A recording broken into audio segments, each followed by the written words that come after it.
Елдегі ұялы байланыс пен интернет сапасына сын бүгін үкіметте де айтылды. Қарша бораған халықтың шағымы өз алдына.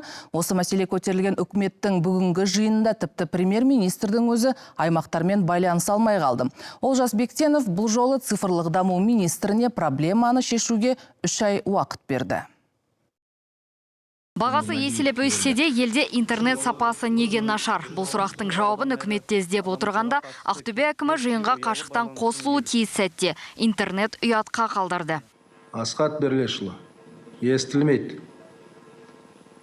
Байланыстың сапасы туралы әңгіме қозғап жатырмыз, өзімізде байланыс жоқ. Үкімет басшысы барлық жерді сапалы интернетпен қамти алмай отырмыз. Сол үшін күнде халықтан сөз естіп жүрміз деп қапалы. Былтыр байланыс сапасына 21 мың тұрғын шағым айтса, биылғы 5 айда 11 мың адамнан арыз түскен.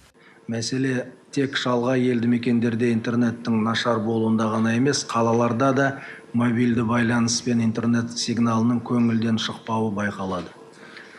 Сондай-ақ шекара өткізу пункттерінде де байланыс пен интернет сапасы тұрақсыз. Бұл көліктер мен адамдар ағынының шекарадан өтуіне кедергі келтіреді. Осы мәселе жедел шешілу керек. Су жаңа министр мәселені 5G ұялы байланысын қосып шешпек. Қазір 20 қалада мыңнан астам базалық станция орнатылған. 2025 жылдың соңына дейін ел түгел 5G аймағында боладымыз. Министр Мәдиев интернеттің сапасына қатысты сұрақтар бар екенін мойындады, бірақ бұрынғы министр Мусин сияқты Токиодан асып түстік демеді. Мен Токионың жылдамдығын өлшеген емеспін.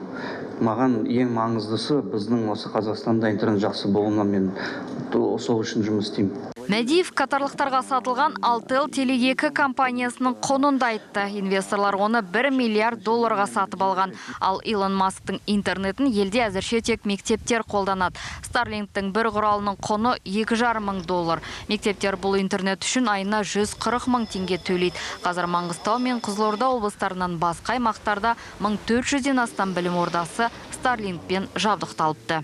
Осы жылға аяғына дейін осы өңірлермен Starlink терминалдарды таратамыз.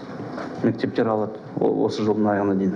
Дегенмен цифрлық даму министрі бүгінгі үкімет отырысынан үй тапсырмасын ала кетті. Ол 3 ай ішінде байланысы нашар аймақтарды анықтап, сапаны арттырудың нақты жоспарын дайындауы керек. Бұдан бөлек күзге дейін байланыс операторларымен бірге ескі интернет жабдықтардан құтылып, жаңасын орнатуы тиіс. Гүлвира Сетянова, Асылхан Саменбетов, КТК, Астана.